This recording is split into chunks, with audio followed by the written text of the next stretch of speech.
বিশ্ববিখ্যাত নেতা, আমার পিতা, তোমার পিতা, আমাদের সবার মধ্যমণি আব্দুল মুত্তালিব কোথায় আছে, তাকে গিয়ে জিজ্ঞাসা করো। রাসূলুল্লাহ সাল্লাল্লাহু আলাইহি ওয়াসাল্লামের কাছে সে আবুল হাব ছুটে গেল, জিজ্ঞাসা করলো, তোমার দাদা, আমার বাবা, মক্কার জননেতা আব্দুল মুত্তালিব কোথায় আছে?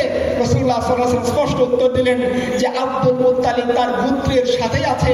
এই কথা বলে আবুল হাব মনে করছে সে তাকে জান্নাতের সার্টিফিকেট দিয়ে দিছে। সে আবু জাহেলের কাছে সে বলছে, আবু জাহেল, মুহাম্মদ এই কথা বললো যে মক্কার জননন্দিত নেতা আব্দুল মুত্তালিব নাকি তার বংশ তার পুত্রের সাথেই আছে। আবু জাহেল বলে, বেটা তুমি বুঝতে পারো নাই, মুহাম্মদ তোমাকে কি বলছে? মুহাম্মদ এই কথা বলছে যে আব্দুল মুত্তালিব তার পুত্রের সাথে জাহান্নামে আছে। তখন আবুল হাব বলতেছে, এই কথা কিনা? বলছে, হ্যাঁ, এটা যাও ক্লিয়ার করে আসো। সে আবার রাসূলুল্লাহ সাল্লাল্লাহু আলাইহি ওয়াসাল্লামের কাছে আসছে, এসে বলতেছে, মুহাম্মদ ক্লিয়ার করে বলো যে তুমি সত্যি এই কথা বলছো কিনা যে মক্কার সবচেয়ে বড় নেতা, সম্মানিত নেতা, মক্কার জাতির পিতা, সে তার পুত্রের সাথে জাহান্নামে আছে, এই কথা তুমি বলছো কিনা? বলছে, হ্যাঁ, মক্কার সমস্ত লোক যারা ঈমান ছাড়া চলে গেছে আব্দুল মুত্তালিব তাদের সাথে আছে। একটু সিনারিওটা, সিচুয়েশনটা আপনারা একটু আমলে নেন।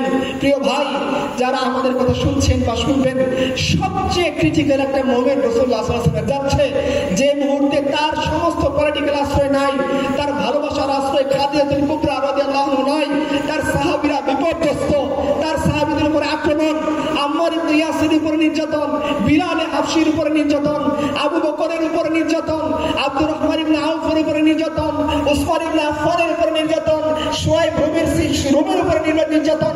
কে নাই যিনি নির্যাতনের মুহূর্ত নাই?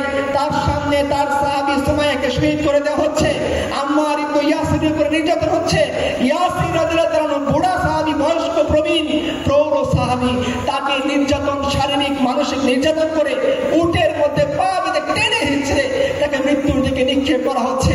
এই দৃশ্য রাসূলুল্লাহ সাল্লাল্লাহু আলাইহি ওয়াসাল্লাম দেখতেছেন। আমরা যদি ওই সময় হইতাম, আমরা রাসূলের কানে ঠিকই কান পরানোর চেষ্টা করতাম, ইয়া রাসূলুল্লাহ, এখন তো আমরা অনেক দুর্বল অবস্থায় আছি, এখন তো আমরা পরাজিত অবস্থায় আছি, এখন তো আমাদের পায়ের নিচে মাটি নেই, আমাদের চোখের সামনে এত মানুষ নির্যাতিত নিষ্পেষিত হচ্ছে, এরা তো মুসলমান, এরা তো উম্মাহর সদস্য, আপনি একটু ছাড় দেন, একটু কৌশল করে বলেন, মূলনীতি একটু ঘুরায় বলেন, একটু এমন ভাবে কথা বলেন যাতে আবু লাহাব আপনার প্রতি সন্তুষ্ট হয়ে অন্তত আপনার প্রতি তার পলিটিক্যাল সাহায্যটা বজায় রাখে। আমরা এই পরামর্শ দিতাম। মুহাম্মদ রাসূলুল্লাহ সাল্লাল্লাহু আলাইহি ওয়াসাল্লাম, যিনি আরশে আজিমের মালিকের নিয়োজিত রাসূল, তার হাবিবুল্লাহ, খলিলুল্লাহ, মুহাম্মদুর রাসূলুল্লাহ, তিনি বলতেছেন, তিনি কি পদক্ষেপ নিয়েছেন?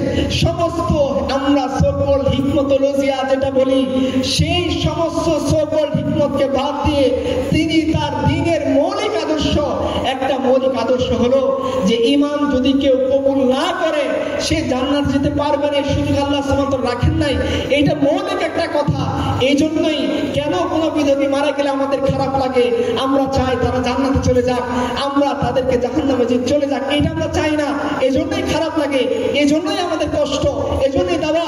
এটা একটা মৌলিক কথা যে প্রিয় ভাই যারা আমাদের কথা শোনেন, এটা একটা মৌলিক কথা ইসলামের মধ্যে। এইখানে কোনো ছাড় দেওয়ার সুযোগ নাই। ইন্টারফেইথের নামে, শান্ত ধর্মীয় সংলাপের নামে, আব্রাহামিক রিলিজিয়নের নামে আপনি এ কথা কখনোই বলতে পারবেন না। ইহুদ, নাসারা, খ্রিস্টান সহ যারা আছে ঈমান কবুল করেনি, অমুসলিম যারা, তাদের জান্নাত যাওয়ার সুযোগ আল্লাহ তাআলা রাখেন নাই। এটা ইসলামের একটা মৌলিক উসুল।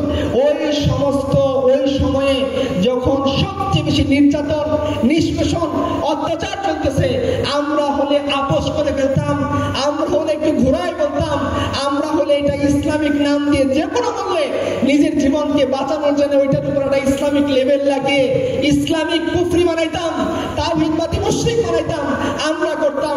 রাসূলুল্লাহ সাল্লাল্লাহু আলাইহি ওয়াসাল্লাম এক চুল পরিমাণ ছাড় না দিয়ে ক্লিয়ার কাট বললেন, শুনে রাখো আবু লাহাব, শুনে রাখো, তোমার বাবা, আমার দাদা, মক্কার জননন্দিত নেতা, বিশ্ব নেতা আব্দুল মুত্তালিব তার গোত্রের সাথে জাহান্নামে আছে।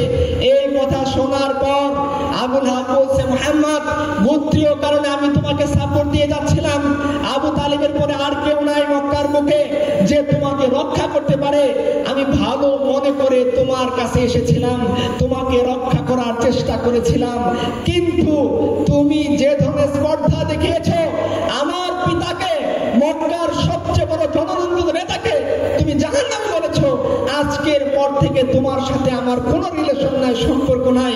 রাসূলুল্লাহ সাল্লাল্লাহু আলাইহি ওয়াসাল্লাম ঘাবড়ে যাননি, তিনি সত্য দিনের কথা বলে গিয়েছেন। আজকে সত্য দিন আপনি মানেন না, আপনি চুপ থাকেন, বলতে পারেন না, তওবা করেন, গুনাহ হয়ে যাচ্ছে, আল্লাহর দিকে ফিরে আসেন, সমস্যা নেই। কিন্তু নিজের এই সমস্ত কাপড়